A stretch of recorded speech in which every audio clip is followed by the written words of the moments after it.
Vamos a intentar aportar algunas ideas, alguna mirada para incorporar la perspectiva de la clase trabajadora, el movimiento sindical y en particular la CTA. La pandemia significa enfrentar una realidad absolutamente distinta, inédita, una epidemia global que toma a los distintos gobiernos del mundo con diversas iniciativas en las que claramente aparecen, por un lado, los que plantean la necesidad de preservar la vida y de poner en marcha políticas de protección para tratar de mitigar, ya que no se puede curar, mitigar el daño, tratar de no ser desbordados, aplanar la curva, todo lo que ya sabemos que son las políticas que claramente se aplican en nuestro país. Por supuesto, el aislamiento requiere una poderosa contención desde las políticas públicas del Estado, y esas políticas públicas demandan cuantiosos recursos. Esos recursos no solamente dirigidos a las medidas estrictamente vinculadas a preservar la salud, a enfrentar el coronavirus, respiradores, salas de terapia intensiva, provisión de mascarillas, provisión de test para coronavirus, etc. No solamente eso, también está la demanda de sostener un tejido social que ya venía golpeado por la crisis heredada de los 4 años del macrismo. Esto que se ha mencionado ya, pero que tiene ribetes dramáticos.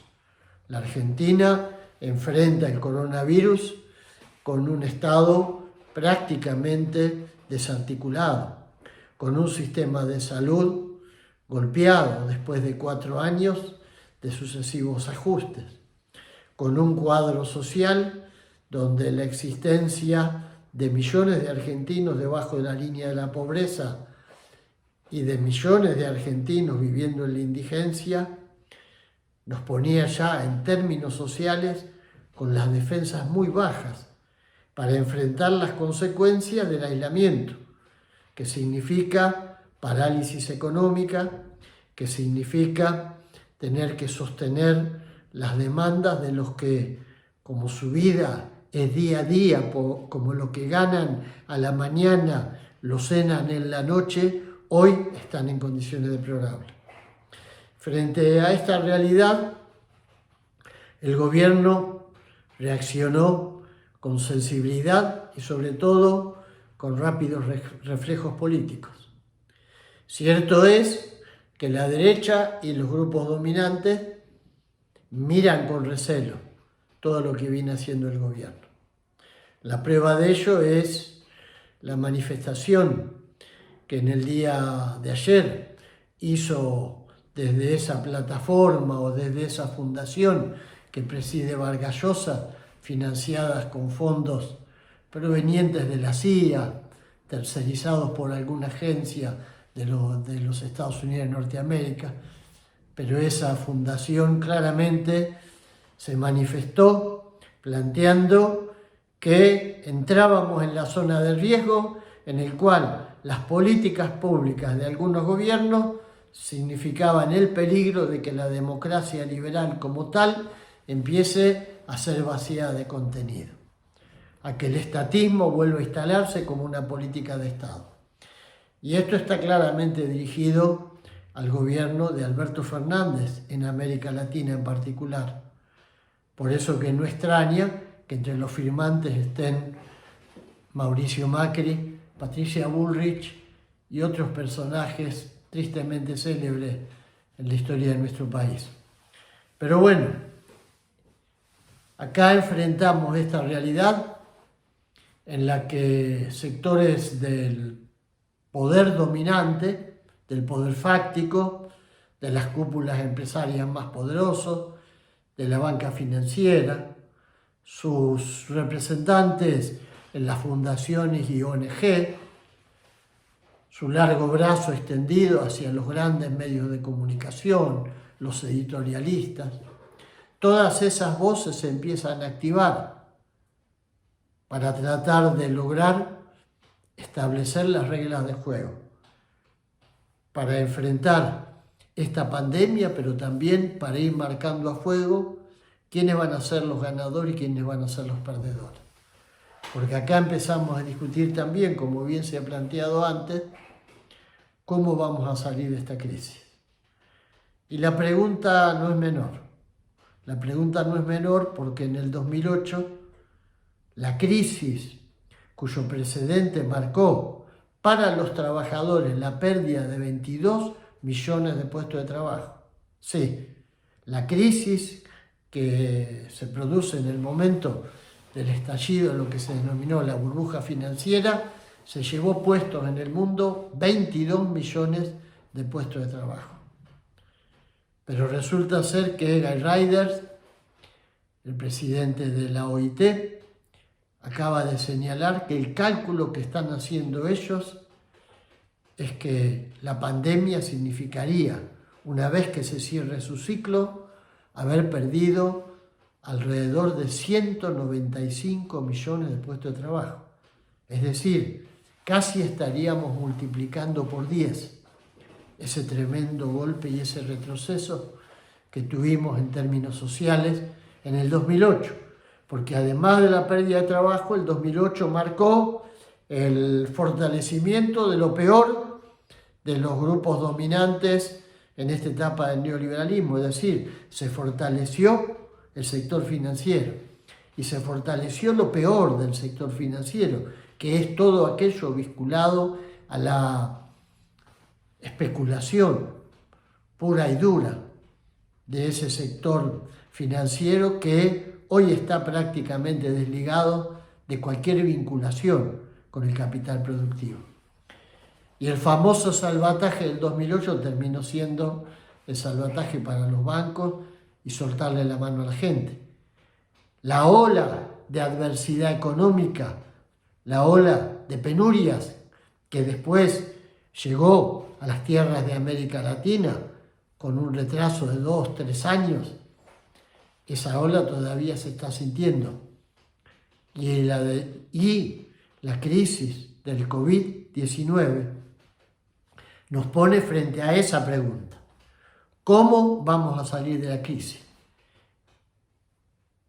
¿Con más pobreza, con más privaciones, con más penurias sociales, con menos fuentes de trabajo, con un país convertido prácticamente en una tierra arrasada donde solamente van a quedar algunas actividades extractivas, algo vinculado a la exportación, o vamos a tratar de generar las condiciones para que desde el movimiento popular y con un gobierno surgido del voto popular se pueda torcer el timón hacia otro rumbo, hacia el rumbo de un país que vuelva a tener producción, que vuelva a generar empleo, que vuelva a generar ese círculo virtuoso de la economía que sí o sí requiere de la capacidad del consumo de los sectores internos, porque ese mundo que ya no existía con Mauricio Macri, porque hay que decirlo, el mundo de Mauricio Macri, el de la lluvia de inversiones,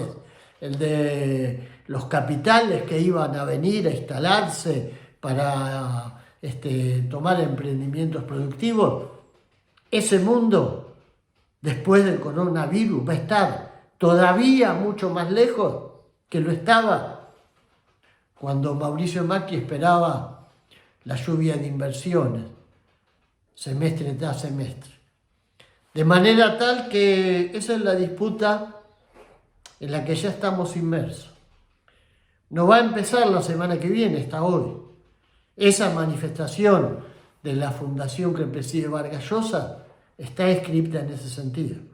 los 1.450 despidos de Techin. Techin, la empresa de Pablo Roca, el hombre más rico de la Argentina.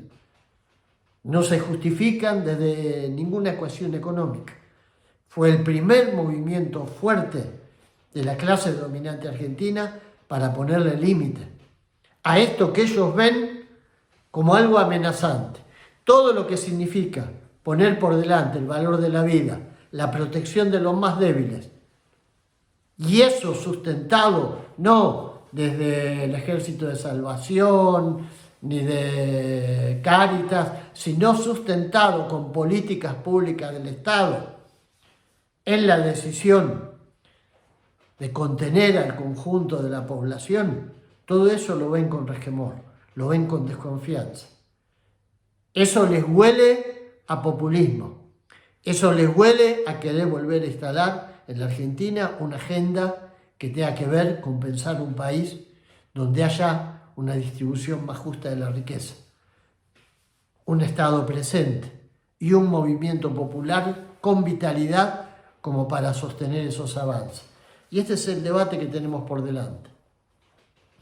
En un momento la derecha intenta golpear diciendo, bueno, le contestan a Alberto Fernández, si todos vamos a tener que ganar un poco menos, empecemos por la política, recórtense ustedes los políticos. Bueno, la monserga permanente de la derecha, su permanente caballito de batalla. De ahí surge la propuesta de Cambiemos, de recorte de las dietas, que representaría una insignificancia absoluta en términos de los recursos que hacen falta para enfrentar las demandas que hoy tiene el Estado argentino. Hablábamos de 200 millones de pesos anuales. La réplica desde la CTA fue, discutamos en serio, un gravamen de emergencia por única vez, aquellos que son los poseedores de las grandes fortunas en la Argentina. Y ahí empezamos a trabajar con los compañeros de Cifra. Después hubo una decisión de que convergieran todas las ideas y las propuestas en torno a un equipo donde estaba la gente de Máximo Kirchner, la de Heller, tratar de que surgiera un solo proyecto. Pero está claro que el solo enunciado de un planteo como ese hizo que los grupos económicos accionaran inmediatamente sus terminales para empezar a hostilizar y a tratar de ponerle palos en la rueda a esta posibilidad. En paralelo, otro dato que no es menor, y que no es menor para el movimiento obrero y para el movimiento sindical, la decisión del gobierno de enfrentar con una política en la que claramente pone por delante la necesidad del pueblo argentino a los acreedores externos. No pagar la deuda sobre el hambre de los argentinos fue el compromiso, y eso queda claramente reflejado en la propuesta que el gobierno le hace a los acreedores, diciéndole no vamos a pagar intereses hasta el 2023, no vamos a pagar, hacer ningún giro hasta esa fecha, y planteando una quita importante del valor total de la deuda. Y creo que este planteo es un planteo que empieza a generar en algunos sectores de los grandes grupos económicos de la Argentina un posicionamiento hostil hacia el gobierno. Es decir, otra vez, ese sector parasitario de la economía, básicamente conformado por los mesadineristas, los inversores financieros, los que juegan permanentemente en la timba del dólar paralelo, del dólar blue, del dólar bolsa, y que terminan en la fuga de capitales, esos sectores empiezan a mostrar los dientes. Y también muchos de los grupos vinculados a los grandes grupos empresarios, que independientemente de su posición en términos del aparato productivo, tienen en común con los especuladores financieros la idea de que la Argentina debe ser un país con un gobierno absolutamente comprometido con los grandes poseedores del dinero y sobre todo sumiso a los mandatos de lo que ellos consideran la conducción estratégica del continente, la Casa Blanca, Washington. En esa disputa, evidentemente, el tema de la deuda externa va a mostrar nuevamente las dos orillas. Digo nuevamente porque pasó cuando enfrentamos lo de los fondos buitres, donde teníamos quinta columna interna que aplaudían de pie cada vez que un fallo adverso del juez Griesa o cada vez que un revés frente a los fondos buitres nos ponía contra las cuerdas. Esos grupos van a jugar desde adentro también como quinta columna, porque tienen un objetivo que lo expresó el que habló por BlackRock, ese mexicano que le dijo a Guzmán de manera insolente: nosotros tenemos espalda ancha como para aguantar y esperar que haya un gobierno en la Argentina que sea comprensivo como nosotros, y para que no existiera lugar a dudas dio el ejemplo, como lo era el gobierno de Mauricio Macri. Eso no es casual. E inmediatamente vamos a tener dentro de nuestro país los sectores que se van a alinear en torno a esa postura.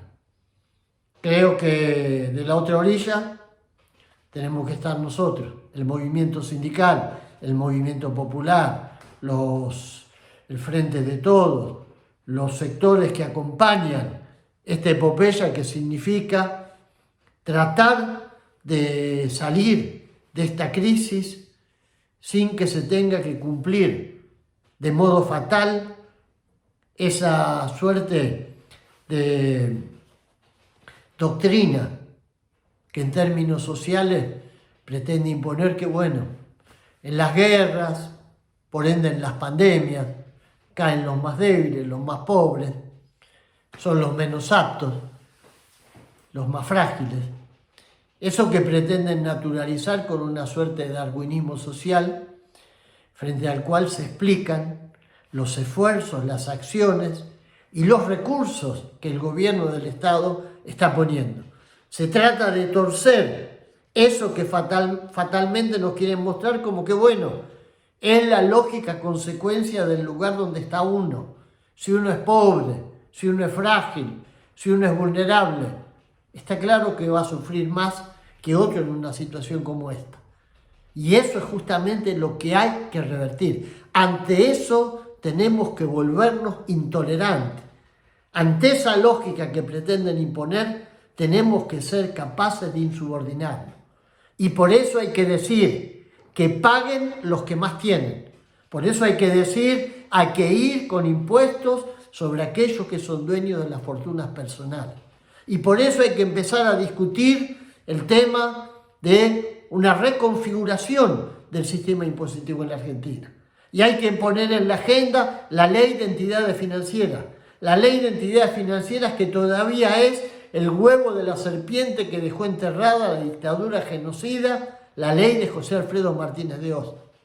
Y hay que empezar a discutir los cambios que hacen falta, no solamente en el sistema financiero, no solamente en el sistema tributario, los cambios que hacen falta en las estructuras del Estado para que este país vuelva a ser un país capaz de generar producción, consumo interno, ahorro para la inversión, terminar con el estigma de la fuga, terminar con el estigma de la especulación a través del dólar y empezar a poner norte hacia la producción nacional. De manera tal que creo que es un momento en el que se van a tensar las fuerzas.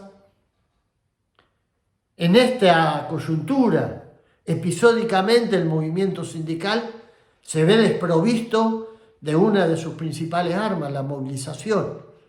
Pero eso no quiere decir que estemos ausentes, que solamente nos miremos el ombligo o que miremos para el costado cuando hay que hablar y decir las cosas que hay que decir.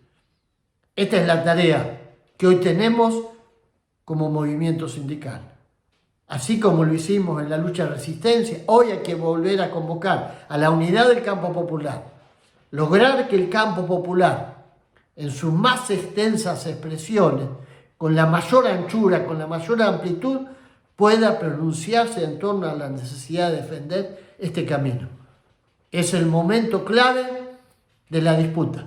Ellos están esperando que las políticas que hoy lleva adelante el gobierno fracasen. Están esperando que la emisión para sostener los recursos que hacen falta para paliar la situación grave que están viviendo los sectores más pobres signifiquen desmadre de la economía. Están esperando que se corte la cadena de pago. Están esperando el momento de poder volver a tomar la iniciativa para tratar de terminar con el gobierno que, dicho por la Confederación Sindical de las Américas, dicho por la Confederación Sindical Internacional también, el gobierno que en América Latina representa el más alto compromiso con las políticas populares. Y esto hay que decirlo con orgullo, no solamente porque es el gobierno de Alberto Fernández y porque la mayoría de nosotros forma parte del Frente de Todos, no. Hay que decirlo con orgullo, básicamente porque es el gobierno que surgió de nuestra lucha, de nuestra resistencia, de todas las veces que estuvimos en la calle, de todas las veces que enfrentamos al gobierno de Mauricio Macri, de todas las veces que dijimos hay que ir por la unidad del campo popular para derrotarlos. Entonces, desde esa conciencia de que es nuestro gobierno, de que todavía estamos con la posibilidad de profundizar las políticas de cambio, es que hay que mirar el futuro.